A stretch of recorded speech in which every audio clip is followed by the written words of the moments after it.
Bonjour à tous, bienvenue sur 7 Sport, 7 TV comme l'accoutumée, nos magazines qui s'enchaînent. On est déjà sur le 17e magazine et c'est un grand plaisir d'accueillir l'un des grands entraîneurs de Lidl Star League. Après Franck Maurice de Nîmes qui nous avait accordé également sa présence, aujourd'hui je suis ravi d'accueillir Joël Da Silva, coach aujourd'hui de Tremblay en France. Après deux passages, mais on en reviendra du côté du Félix de Toulouse ou de Saint-Raphaël, qui a d'ailleurs été élu meilleur entraîneur du championnat en 2016. C'était hier, hein, Joël. Bonjour à toi, je suis ravi et bienvenue. Bonjour, merci pour l'accueil. Merci en tout cas de nous accorder un peu de ton temps. Je sais qu'à l'aube de la reprise de la Lidl Star League qui débute ce jeudi, tu es sur tous les fronts, préparer l'équipe. On y est enfin après justement cette longue période d'arrêt. Comment vas-tu déjà et comment tu as géré cette période d'arrêt? Comment va ton groupe aujourd'hui? Déjà, je vais bien, merci, et j'espère que tout le monde va bien aussi. Comment on gère cette période? C'est très difficile parce qu'on se sent un peu impuissant. C'est un ennemi invisible et en fait, on est accroché aux informations avec les informations, les contre-informations, voilà, les batailles sur les plateaux avec les spécialistes. Donc c'est vrai que c'est un tout petit peu difficile de pouvoir se positionner. En plus, j'étais dans une période où j'avais décidé de prendre un peu de recul sur une année sabbatique. Donc je pense que je l'ai mieux vécu que si j'étais en poste dans un club. Parce Bien sûr. que j'imagine mes collègues comment ils ont pu vivre cette période où ils ont repris au mois de janvier en se préparant. Puis février, ils ont commencé. Puis après, on a dit maintenant c'est terminé, on arrête. Et puis on ferme tout, on confine. Donc ne plus Finalement, voir tu les as pris joueurs. une courte année sabbatique, finalement, une trois quarts d'année. In fine, ouais, on se rend compte qu'en fait, je pense que c'était mieux de ne pas être en poste à ce moment-là que d'être en poste. C'est vrai que du coup, l'année pour moi a été très courte. Donc, du coup, j'ai trouvé ça de très très loin et c'était très difficile de pouvoir. Voilà, la société s'est complètement arrêtée et on s'est rendu compte que, en fait, on n'était rien, on n'était pas grand-chose et que tout ce qu'on pouvait voir dans les films d'aventure ou de science-fiction avec ces histoires rocambolesques, on était en plein dedans, on était dans un film au quotidien et Bien sûr. c'est vrai que ça fait beaucoup, beaucoup réfléchir. Et du coup, quelque part, j'ai lu que, voilà, ton année sabbatique, ça t'a fait sûrement du bien de redescendre un peu en pression parce que tous les ans, quand on est coach de Lidl Star League, c'est pas évident. Toujours, tout le monde subit forcément une pression du club, du résultat et tout ça. Donc finalement, tu as pu peut-être te reconcentrer sur repartir sur un nouveau projet ambitieux et en pleine forme. Et je sentais que j'avais le besoin de souffler. Après, j'aurais pu repartir parce que j'avais Oui, des bien sûr. sollicitations qui étaient toutes plus ou moins intéressantes, quel que soit le focus qu'on misait sur le projet. J'aurais pu même m'engager cet hiver pour un club européen. Et je sentais que voilà, j'avais besoin de temps, de souffler, voilà, de faire le bilan de tout ce que j'avais fait et pour pouvoir après me réengager dans un projet à 100%. Et je ne me voyais pas m'engager avec des dirigeants et au fond de moi, en sachant que j'étais pas 100%, c'était pas correct. Donc Bien sûr. voilà. Et bon, après, c'est un choix, c'est un choix que j'ai assumé. Et aujourd'hui, Tu es je ravi suis d'être tremblé. ouais, je suis à Tremblay, je suis content parce que la période du Covid a permis de longuement discuter, ce qui était bien, parce qu'on avait du temps en fait. Du coup, on avait du temps pour échanger avec le président, on a beaucoup, beaucoup échangé sur le projet, comment il voyait les choses, comment je voyais les choses, dans quel état d'esprit je me trouvais aujourd'hui. Donc, du coup, ça a permis de, voilà, quand on a pu se rencontrer après l'affaire des 100 km, début juin, on a pu se déplacer, donc j'ai pu monter à Paris, rencontrer les dirigeants et puis pouvoir être un peu plus dans le vrai, c'est-à-dire voir les gens, parce que Bien sûr. les vidéos, les téléphones, tout ça c'est bien, Ça mais va 2 minutes. il reste quand même la relation humaine et c'est ce qu'il y a de plus important quand on veut s'engager dans un projet, quel que soit le projet, qu'il soit professionnel dans une entreprise ou autre. Donc voilà, c'était important et j'ai trouvé ce que je recherchais. Et donc, du coup, je suis très, très heureux d'être à Tremblay, dans un territoire très riche, meurtri par le Covid. Donc voilà, ça correspond à ce que je recherche.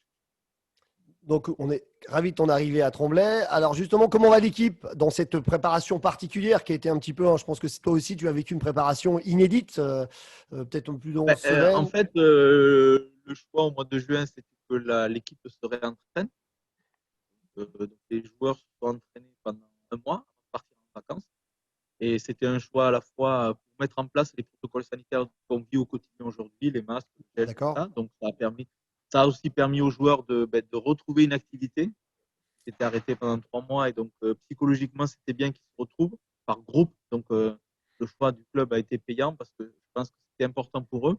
Et puis surtout, fin juin, au moment du barbecue de fin de saison, j'ai pu venir et j'ai pu voir les joueurs et leur parler de nouveaux projets, comment on allait travailler. Pour eux, c'était bien aussi de pouvoir se projeter, de Bien partir en sûr. vacances en ayant dans la tête de savoir ce qui allait se passer à la rentrée. Donc, on a soldé cette saison au mois de juin.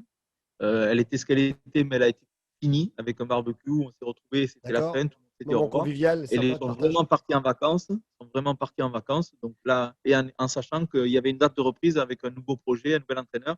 Et on avait déjà mis les jalons de la reprise. D'accord. Donc du coup, la reprise, elle s'est faite tout à fait naturellement, avec bien sûr ce protocole sanitaire qui était déjà en place quand je suis arrivé. Donc, en fait, c'est plus moi qui me suis adapté à ce protocole. Et au bout du compte, voilà, ça fait partie aujourd'hui de mon Oui, quotidien. Je quotidien, coach, comme on dit tout le temps, on est obligé de vivre avec, donc c'est ainsi. voilà, je coach à l'entraînement avec le masque. On fait le gel, on change les masques Oui, régulièrement. Sur les matchs amicaux, j'ai coaché avec le masque. Voilà, on aujourd'hui, s'habitue. je pense que pour la première journée de championnat, je vais coacher avec le masque aussi, parce que voilà, j'ai travaillé tout le temps avec. Et pour moi, ça ne me dérange pas. Et donc voilà. Et Et la on t'entend prépa quand était même plutôt. quand tu as des consignes à donner, quand tu donnes un coup de gueule. Donc il n'y a pas de souci, ça Eh ben, passe. disons que j'essaye d'être plus pertinent dans mes interventions. Voilà, D'accord. j'essaye d'être. Donc, du coup, ça peut faire un travail sur soi. Donc, c'est bien. Ça permet de changer aussi la méthodologie de travail, de coaching et tout. Donc, c'est bien. C'est une bonne expérience. Et Mm. puis, sur les matchs de prépa, ben, on a eu la chance de pouvoir jouer 6 matchs sur 7. Mhm. On n'a pas joué un contre Créteil parce que nos résultats PCR sont arrivés le lendemain. Oui. Et donc, pour le reste, on n'a pas eu de cas positifs jusqu'à aujourd'hui. Donc, bon, après des petits bobos classiques de prépa, comme on a tous. Et globalement, la prépa, pour nous, elle s'est passée normalement. La prépa Par bien rapport passée à la normalement situation et sanitaire, l'équipe on va est dire qu'elle a été normale. d'accord. Et l'équipe est en forme. Là, elle est prête à attaquer le championnat alors. Ben, elle est en forme avec 6 mois sans compétition. Parce que les Mm. matchs amicaux, ça reste des matchs de travail. On est tous entre collègues, on essaye de jouer ces matchs, mais on ne veut pas avoir de blessés. On essaye de les jouer, mais on est là pour travailler. Donc, il n'y a pas la même intensité. Les arbitres, c'est pareil, ils reprennent. Donc, voilà, on est dans une Oui. phase plutôt de préparation. Mais La compétition, ça reste la compétition. On est là pour gagner et c'est pas pareil. Et puis, comme tous les débuts de championnat, il faut attendre les 5-6 premières journées pour savoir où on en est, pour retrouver un rythme. Sauf que là, ça fait 6 mois en fait, que les joueurs n'ont pas joué de match professionnel. Donc, ce début de championnat va être très particulier par rapport à ça, la notion de rythme. Donc, aujourd'hui, l'équipe est prête. Après, est-ce qu'elle est prête comme une saison normale? Non. Mais ça, on le sait. Voilà, ça fait partie des aléas. Mais au vu des échanges qu'on a eu avec d'autres entraîneurs, tout le monde nous disait quand même que les joueurs étaient assez affûtés à la reprise parce que ça les démangeait aussi, qu'ils s'étaient quand même tous bien entretenus, des fois sur des reprises. Les tests, voilà, on a quelques surpoids, quelque chose. Là, en règle générale, on a un petit peu ce retour-là. Ça en était un petit peu de même chez vous, j'imagine. Le fait, c'est qu'on a quand même vécu quelque chose. Le confinement, c'est quand même quelque chose qui est dans une démocratie comme la nôtre, qui est vraiment intrusif parce qu'en fait, on a demandé, enfin, on a interdit de sortir, d'avoir une vie normale. Et quelle que soit la profession qu'on avait, que ce soit un sportif de niveau, chef d'entreprise, salarié ou autre, on s'est retrouvé privé de nos libertés. Et on est un pays, et on se rend compte qu'on a la chance d'être dans un pays où on peut faire plein de choses en fait. Bien sûr. On a un très beau pays, un très beau territoire, on peut faire beaucoup de choses, on peut s'exprimer. Et là, on nous a interdit de vivre parce que la situation sanitaire ne nous permettait pas de faire autre chose et c'était tout à fait normal. Et je pense que dès qu'on a pu reprendre entre guillemets, une vie normale, et je pense que les gens ont été à l'essentiel. Et les sportifs de haut niveau, qu'est-ce qu'ils avaient envie de faire? C'était à nouveau de s'entraîner, de souffrir. Donc, je pense qu'il y a ça aussi qui a fait qu'il y avait ce trop plein d'énergie et d'adrénaline qu'il fallait évacuer. Donc, c'est vrai que les joueurs ont été très sérieux parce que c'est ce qui leur permettait de tenir aussi psychologiquement cette période où ils étaient enfermés. Très bien. Il fallait aussi les canaliser pour pas que ça reparte trop vite et qu'il n'y ait pas de blessures aussi. Ça a été compliqué pour Exactement. tous les coachs, C'est hein. pour ça que le reprendre au mois de juin, pour nous, a été une bonne évaluation aussi pour préparer la suite. D'accord. Alors, pour revenir un petit peu sur ton parcours, je le disais en présentation, tu étais élu meilleur entraîneur du championnat en 2016. Tu as commencé à l'âge de 11 ans le handball, si je ne m'abuse, à travers les Oui, champs de vignes et dans les, voilà, à côté, ouais, tu m'expliquais tout à exactement. Ouais, l'heure. ouais. Si tu peux nous refaire un petit Dans ma petite résumé campagne. de ton parcours du début à l'arrivée au Phoenix à Toulouse, qui n'étaient pas les Phoenix, si je ne m'abuse, à l'époque, et à Saint-Raphaël, et bien sûr, aujourd'hui, ton arrivée à Tremblay. En 30 Ouais. minutes, tu peux nous dire ça? Non, en quelques lignes, bien sûr, je plaisante. Oui, non, mais de toute façon, le handball, je l'ai découvert au collège, tout simplement parce que j'étais dans une classe où il y avait des handballeurs. Et il se trouvait que ma prof principale, son époux était l'entraîneur du club. Et donc, j'ai commencé par l'AS, le mercredi. Oui, Ils m'ont dit, allez, viens, on a besoin d'un joueur, tu viens. Bon, moi, j'étais sportif, mais j'étais pas dans un club. J'étais à la campagne, donc je viens du monde de la campagne. J'étais dehors. Le sport, oui, c'était d'être dehors. Et donc, d'accord. je me suis retrouvé à embarquer dans ce truc-là. Et puis, en première vue, j'avais des prédispositions. Voilà, j'avais des prédispositions. Et puis, voilà, je me suis retrouvé dans un club qui était à l'époque le club de Cestérol. Donc, le terrain était un terrain goudronné au milieu des vignes. En Et, extérieur, il faut le signaler et parce que j'ai personne ne peut commencé, s'en rendre compte aujourd'hui. voilà, le dimanche matin, quand on jouait les matchs, on allait chercher le ballon plein de terre dans la vigne derrière. Bon, voilà, c'était. Et puis, l'année suivante, donc moi, je suis du Tarn, donc à Cordes-sur-Ciel, ils ont construit une salle qui était à 500 mètres de chez mes parents, la maison de la ferme de mes parents. Et du coup, voilà, mais c'était un béton, le sol, donc avec un peu de peinture. Donc, on avait une Pour le marquage. superbe salle. Mais bon, quand on voit aujourd'hui, quand on voit il y a 30 ans, c'était. Et voilà, ça a commencé comme ça. Et puis, comme dans ces clubs-là, quand on est passionné, ben, on fait tout, hein. À l'époque, on était surclassé aussi. On pouvait jouer deux catégories d'âge. Donc, et puis voilà. Et puis, j'ai commencé à entraîner au bout de 3 ans. À 14 ans, j'ai entraîné. J'ai encadré pour donner un coup de main. Et puis voilà. Et puis, de fil en aiguille, j'ai toujours entraîné, même quand je jouais. Et quand je suis arrivé à Toulouse, j'étais cadre dans une entreprise à Truffaut. Et en 2001, j'ai entraîné des filles en National 2 et j'ai fait 2 ans. Et puis après, j'ai été sollicité pour encadrer l'équipe réserve de Toulouse. Donc, j'étais juste entraîneur. Et puis, au Parce que fil en faut aiguille, rappeler je qu'à faisais des l'époque, promotions sur. tu es monté dans le milieu du handball. On s'est dit qui est ce Joël Da Silva qui a beaucoup de talent, et c'est comme ça que Toulouse est venu te chercher. Ouais, voilà, c'était. Et puis, voilà, moi, j'étais dans ma perception des choses, le handball était une passion. J'avais un vrai métier qui était cadre dans une entreprise et le handball était un truc à côté. Donc, C'est une passion à c'était pas côté. du tout, voilà, c'était pas du tout un plan de carrière d'être aujourd'hui là, ici, en interview, à expliquer mon parcours. C'était pas du tout ça.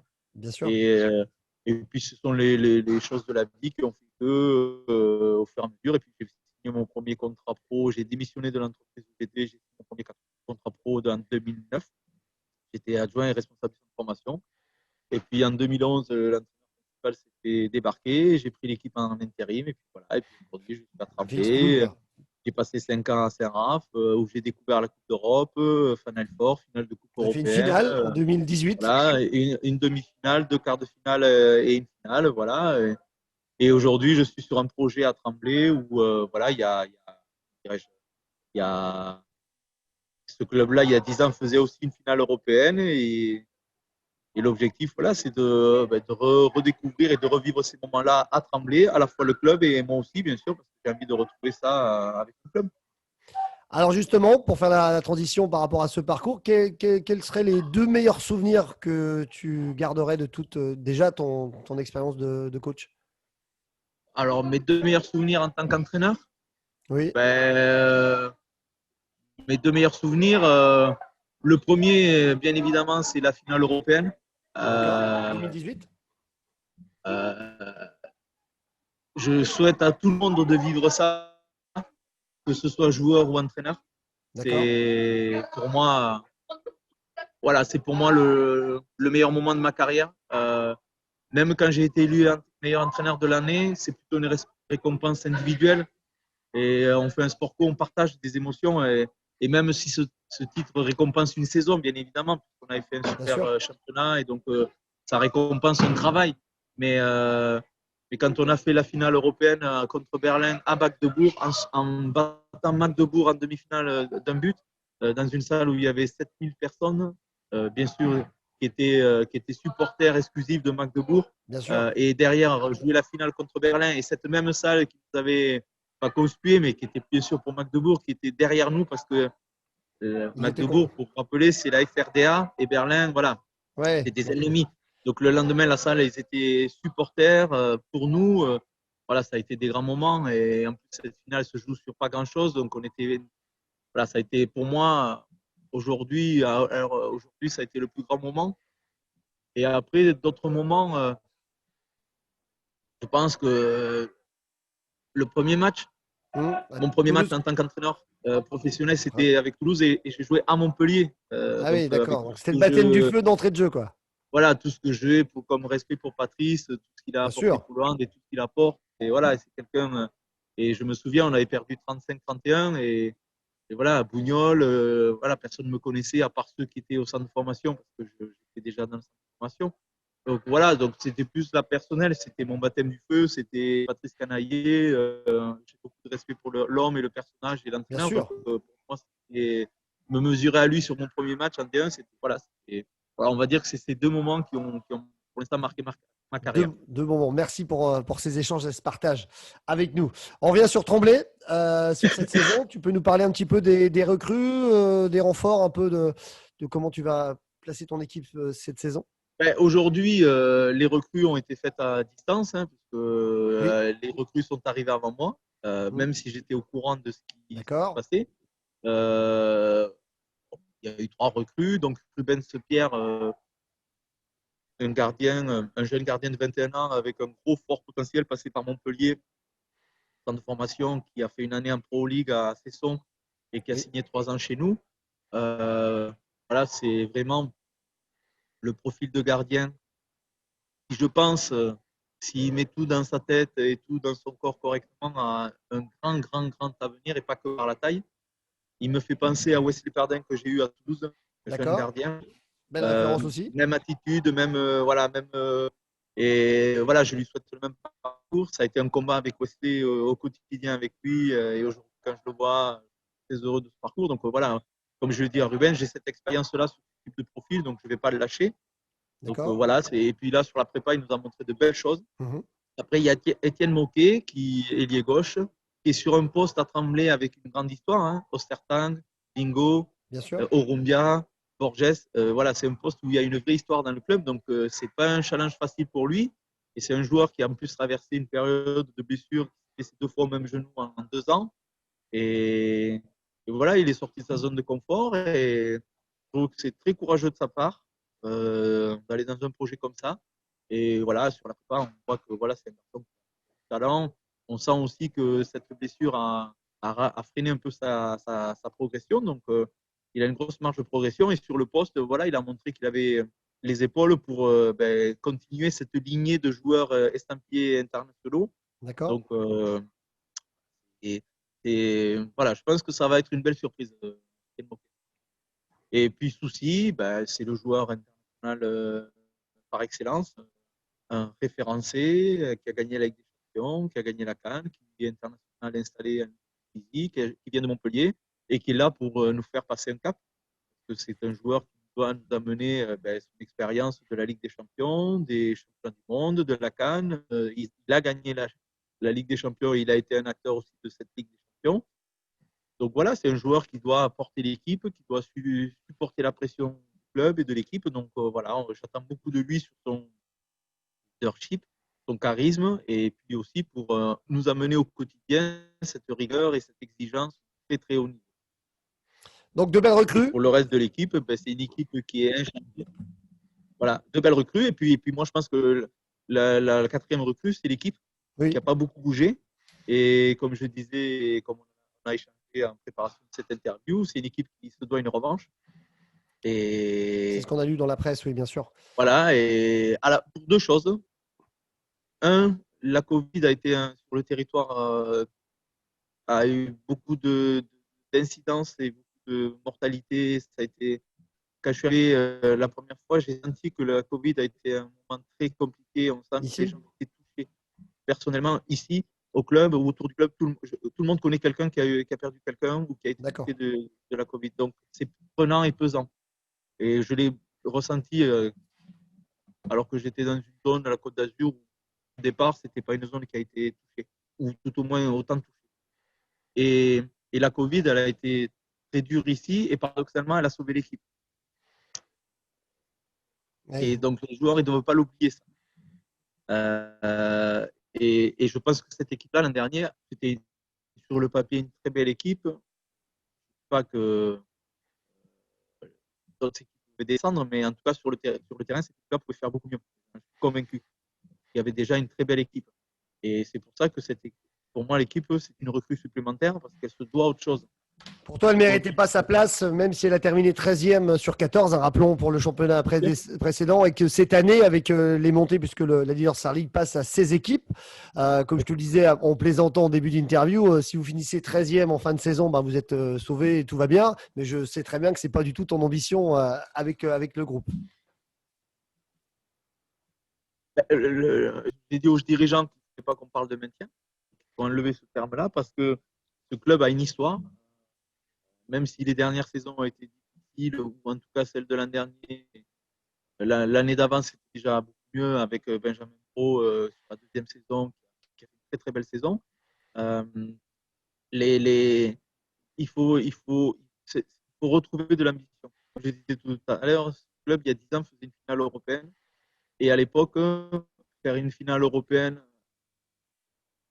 par rapport à la valeur du championnat de l'époque, c'était exceptionnel. Parce qu'à l'époque, il y avait 2-3 équipes qui gagnaient le championnat. Et puis, c'était pas la LNH Oui, d'aujourd'hui. oui, bien Tous sûr. les matchs sont compliqués. Tendance, on le voit maintenant, tous les Oui, matchs oui, tout sont s'est très renforcé, compliqués. toutes les équipes ont Voilà. des Et donc, projets, du c'est coup, beaucoup plus aujourd'hui, compliqué. que des équipes françaises aillent loin en Coupe d'Europe, c'est normal. Parce que comme notre championnat est dur, on est habitué à avoir des matchs difficiles. Donc, on a cette expérience-là.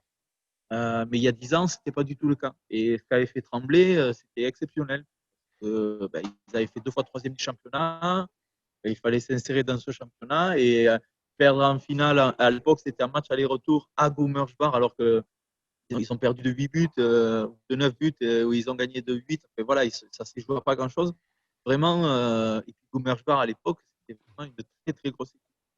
Donc, du coup, voilà, donc il y a une histoire par rapport à tout ça. Et il y a un territoire aussi, au niveau des joueurs, de jeunes joueurs, il y a un fort potentiel sur la Seine-Saint-Denis. Il y a vraiment des joueurs à fort potentiel à faire travailler.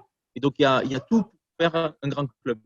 Voilà. Donc, cet objectif-là, il est. Et puis arrive 2024, il y a le Colisée qui arrive, une salle. Voilà, il faut qu'on soit compétitif pour entrer dans.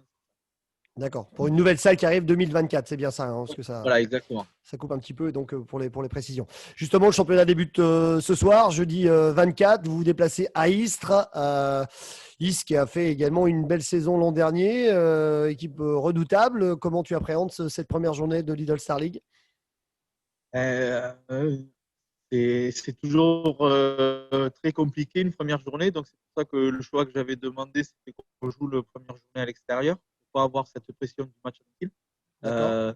Après, on part un peu dans l'inconnu parce que Istres a été durement touché par la Covid. Ils ont été arrêtés plusieurs fois. Ils ont eu des joueurs.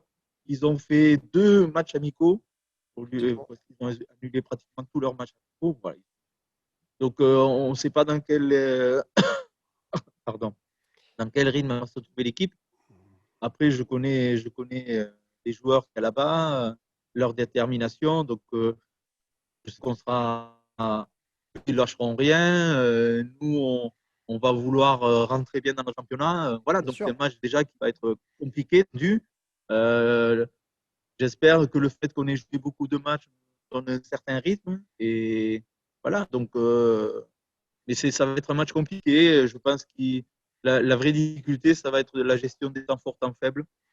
Euh, voilà, je pense qu'il va y en avoir beaucoup, donc il va falloir être très patient. Donc au niveau du coaching, au niveau du management des individus, ça va être différent, je pense. Donc je me prépare à plusieurs choses. Donc voilà, j'essaye d'anticiper tout ce que je peux. Et puis bon, et puis après, d'un autre côté, j'ai dit aux joueurs, ça fait 6 mois qu'on Il faut y n'avait aller. pas joué. Et si on remettait du plaisir Oui, c'est d'abord, sûr. et puis bien sûr qu'on est compétiteur, qu'on aime gagner, mais quel plaisir de se retrouver, de s'affronter. Et voilà, et puis après, il se passera ce qui se passera sur le terrain, bien évidemment, mais aujourd'hui, je pense qu'il faut relativiser, il faut prendre du recul. Et puis en plus, on va dans une région où c'est compliqué aujourd'hui.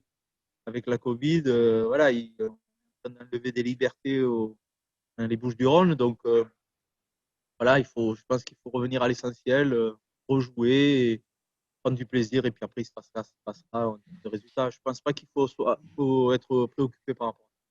D'accord. Bon, en tout cas, on vous souhaite une belle reprise et un très bon match en ce jeudi à Istra. Pour conclure cette interview, je te remercie encore une fois d'avoir pris de ton temps pour nous accorder cette interview. Si tu veux dire un petit mot de conclusion, peut-être à la team Yaba. Alors, pour ceux qui nous suivent, Yaba, c'est la Yellow and Black Army, hein. C'est la team de Tremblay, hein, pour ceux qui suivent. Peut-être dire un petit mot aux supporters du club, aux partenaires, hein, qui sont essentiels à la vie du club aussi. Et puis je conclurai Ouais, sur les infos. puis au handball tout court, Oui, bien sûr, on va encore vivre une période un peu difficile, et voilà, il y a des règles sanitaires à respecter. On le fait pour nous, on le fait pour vous. Donc, la première chose que je veux dire, c'est que aller dans les salles en ayant ça dans la tête, les règles sanitaires pour vous protéger, et puis quand même participer à un spectacle, même si voilà, différent. On est en train de vivre une expérience qui rentrera dans l'histoire, hein. ouais, c'est sûr. Et nous, sur le terrain, on va tout donner pour que ce spectacle vous fasse oublier le quotidien. Donc voilà, je sais, les supporters en général vont être frustrés parce que les jauges vont être un peu limitées. Réduite, Et bien sûr. voilà, mais bon, voilà, il faut qu'on soit solidaire dans ce moment-là. On reprend, on va dire, une vie dite normale à certaines conditions. On sait que voilà, le plus dur est peut-être passé, ou qu'on va encore vivre un peu des choses difficiles, mais que voilà, l'année prochaine, ce sera mieux et on revivra normalement. Et voilà, donc voilà, il faut que tout le monde fasse un effort. Nous, on va sur le terrain essayer de donner du plaisir. Voilà, on espère que ce championnat ira au bout. En tout cas, nous, on le souhaite que ça aille au bout, quels que soient les moyens qu'on va mettre. Et puis voilà, qu'on retrouve du plaisir à aller voir des matchs de hand. La normalité se remettra en place d'ici quelques semaines. En tout cas, je le souhaite. Positivons le handball, mon cher Joël. Ça sera le mot d'ordre peut-être Exactement. de cette conclusion. Merci encore à toi. Si on veut suivre l'actualité de Tremblay, Avec plaisir. évidemment sur le site tremblayhandball.com, sur les réseaux Facebook, Instagram. Voilà. Merci beaucoup, Joël. Avec plaisir. À Merci de bientôt. ta sympathie, ta Je disponibilité, vous ta en prie. gentillesse. Il ne change surtout rien. Et très belle saison et belle réussite à toi à Tremblay. Merci beaucoup. À bientôt. À bientôt. Merci à toi. On vous donne les rendez-vous sur cette TV prochainement pour nos autres invités. Merci de nous suivre et de partager. Et je vous dis à bientôt. Ciao, ciao.